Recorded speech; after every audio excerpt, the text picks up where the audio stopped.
Hi everyone. I hope you'll excuse me for rushing a wee bit. We have a caucus meeting going on here right now, so I just wanted to say first of all thank you all of you for being here today. On September 10th of 2019, just 1 year ago tomorrow, Manitobans overwhelmingly put their faith in our team and elected us to a renewed mandate to provide lower taxes, better services, and a stronger economy. Le septembre 10 2019, il y a un demain, les Manitobains ont fait confiance à notre équipe et nous ont élus avec un mandat renouvelé de fournir des impôts moins élevés. Excuse me, can I get a glass of water or something? Moins élevés, de meilleurs services et une économie plus forte. Lots happened in the last year, I think we'd all agree, and even more so in the last 6 months. It's approximately 6 months since this COVID pandemic became a reality here in Manitoba. But our progress in creating a safer, stronger, and more prosperous Manitoba is continuing. Manitobans deserve to be very proud of that progress. Our government has been working diligently since 2016 when we were first elected to leave more hard-earned money on the kitchen tables of Manitoba families and to help make life more affordable for all Manitobans. And that's an important part of our recovery. Discretionary incomes in the hands of Manitobans are key to helping us create the jobs that we need in our province to give our people a chance to work and to support their own families. In March, just a few months ago, we introduced the most emergency-ready budget in our province's history. We added $300 million to our rainy day fund. We restored it to more than $800 million, which was a level that had not been seen in nearly a decade in our province. Thank goodness that we did that. Budget 2020 delivered also on the promise of significant tax reductions while providing record investments in healthcare and in education as well. Budget 2020 provided a strong fiscal foundation for what none of us anticipated lay ahead. When COVID-19 hit, we acted immediately to support our most important service, our healthcare system, and our most vulnerable citizens. Lorsque COVID-19 a frappé, nous avons agi immédiatement pour soutenir notre service le plus important, notre système de soins de santé, et nos citoyens les plus vulnérables. We acted quickly to support frontline workers. We secured personal protective equipment. We expanded our testing capacity. We increased supports for mental health. We introduced programs such as the Seniors Economic Recovery Credit, the Disability Economic Support Program. Both of those programs were followed up with by Ottawa some days after we introduced them. We're proud of the fact that we led the way in introducing support programs for our most vulnerable citizens. And we also introduced and administered, with the support of many of our organized labor groups and representatives, a risk recognition program to demonstrate our financial support and relief for those who were most in need on the front lines. We issued MPI rebate checks. We enhanced the Manitoba bursary program for students to put more money in the pockets of Manitobans who needed it. We froze rent increases and evictions. We expanded shelter beds for our most vulnerable citizens. We earmarked millions of dollars to help employers and employees through employment incentives, wage subsidies, and student job programs that are working. And you saw that with the Statistics Canada numbers just again released last Friday. We're helping people get back to work, getting their lives back, while acknowledging and focusing on the reality that that can only happen if we also focus on the fundamentals of protecting each other's health and well-being. Those two things aren't separate, they go together. We also offered the most effective gap support for in the country to support small and medium-sized enterprises through this unprecedented time. Those applications, more than 97% of them favorably approved, have so far seen 9,000 businesses across Manitoba benefit from supports. We accelerated the removal of $75 million in annual PST bills from home and property insurance, and we deferred provincial tax filing deadlines. All of these measures and dozens of others have helped save Manitobans more than $400 million this year. That is an average of $812 per Manitoba household. And if you combine this with all the work we've done since 2016, including the PST reduction of 1%, we have saved the average Manitoba household more than $1,300 annually. That's more money back on the kitchen tables of hardworking Manitobans. That's money we can all use right now as we continue to face the unknowns of this pandemic. And that money helps Manitoba families to make important purchases, helps provide seniors with greater financial security, helps create more jobs for our friends and neighbors across the province. It's been a lot of hard work, and I've been proud to be part of the team that has done this work. And I'm proud of the people in government that have assisted us, and I'm proud of the people in the private sector that have supported us by supporting people and hiring people back to work in our province. And I thank them for that commitment. We have done the hard work of fixing our finances as we said we would do, repairing the services that we said we would focus on doing, and rebuilding the economy as we must. And this has allowed us to weather this storm better than, frankly, most other provinces in our country have been able to do.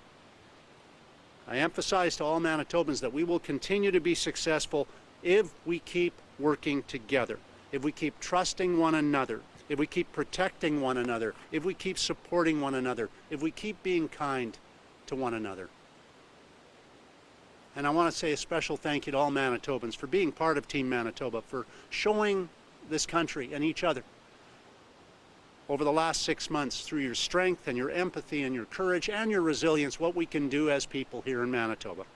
Our number one priority has been, throughout this pandemic, keeping you and your loved ones safe and ensuring a healthy Manitoba today and well into the future. Notre première priorité est de vous protéger, vous êtes vous proches, et d'assurer une Manitoba en santé aujourd'hui et dans le futur aussi. Thank you. Look forward to taking your questions.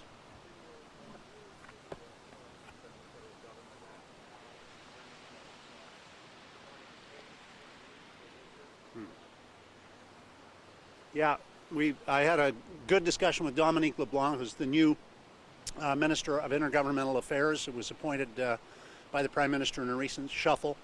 And this was on our agenda to push the federal government to come out with their plan and to let everybody know how it's going to work, how it's going to function, but also how it's going to be paid for. We're concerned that we don't want to see the employment insurance program used for these types of programs because it will inflate the premiums that small businesses will have to pay and will hurt their ability to hire back people and to keep people on in their jobs going forward. So we got no concrete date on a release for detail, Larry, but we are continuing to push the program, as we have actually from the get-go, along with Premier Horgan and I, and Sandy Silver in Yukon was very supportive as well. We three pushed this program and promoted it, and I appreciate the federal government taking it on. It makes sense to have it as a national program, and it will help to encourage people not to go back to work when they're ill.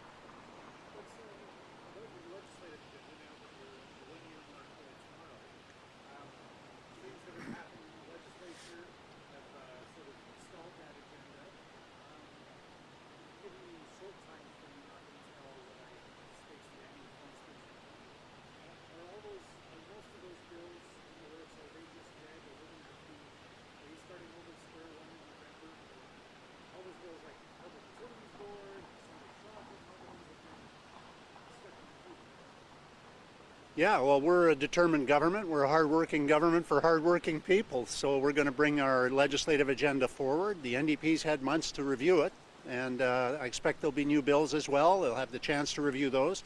I just hope they don't make the mistake of blockading the legislature again as they did in the spring.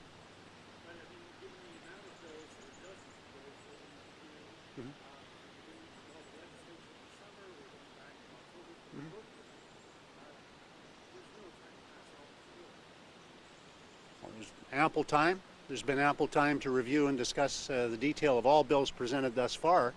One would have to be making an excuse and not concerned about results if one was to say there hadn't been ample time to review the bills. There's been lots of time, and we'll continue to make sure that Public debate is given the opportunity to occur on all our legislation. We've done this in a transparent way since we became government. We plan to continue.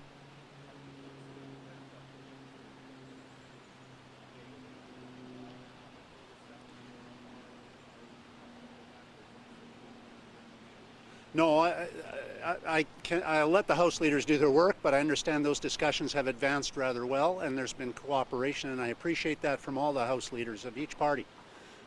The intention is to resume normal sitting. The nature of that specifically in terms of detailed positioning within the chamber and so on is what is under discussion along with other items. Monday to Thursday typically, Larry, apart from of course the throne speech debates and budget debates normally go 5 days a week for a couple of weeks, you know that, but normal sitting dates, yeah.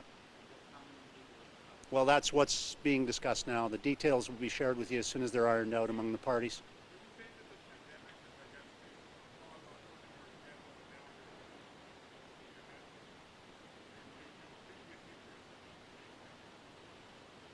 Precisely.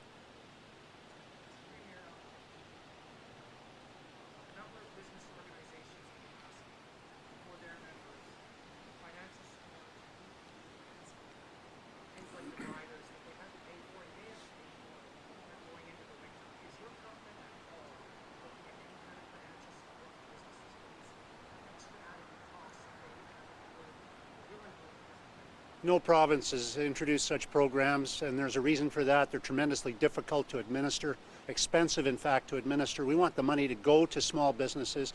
We've used the avenue of supporting to the tune of 50% the wage supports when people are hiring someone back or hiring a new person. And those programs are being tremendously well subscribed to, and they're some of the most generous. They are the most generous in terms of supports for small businesses in the country of Canada. So we continue to use those programs as the mechanism. As a former small business person, I can tell you, for example, that now a business is able to hire 10 people back if they wish and have 50% of those costs absorbed. That would be a $50,000 freeing up of liquidity. That's money you can use for any other purpose you wish. If you wish to use it, some companies may wish to use it for certain items, others may not want to or not have to. The freeing up of capital associating with hiring new people helps us get people back to work. And that's what we want to do in Manitoba, because the best social program isn't a social program at all. It's a job.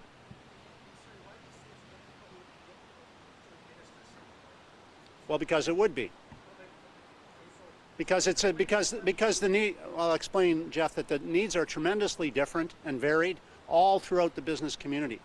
So if someone hires someone back, and they get 50% of that salary paid, they will have liquidity that they can use for those other purposes they might choose to. Some may want to put footprints on the aisles of their small retail place to guide people around the store. Others may want to put up screens. Others may wish to invest in PPE to distribute to customers that come in. The variance in the needs is as varied as the diverse small business community that we have in Manitoba.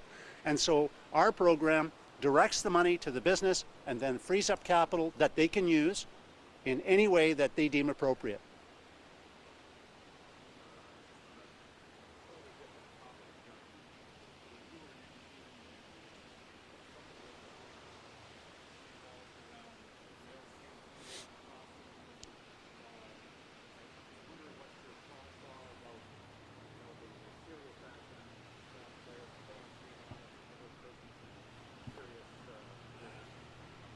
Yeah, our heart goes out to everyone involved in the community there and the families. Obviously, Larry, the work that I was able to lead was involving unmarked crossings. And as we know in Manitoba, and this was something that urban Canadians don't understand quite as well, perhaps, as we do, there are literally thousands and thousands of unmarked crossings.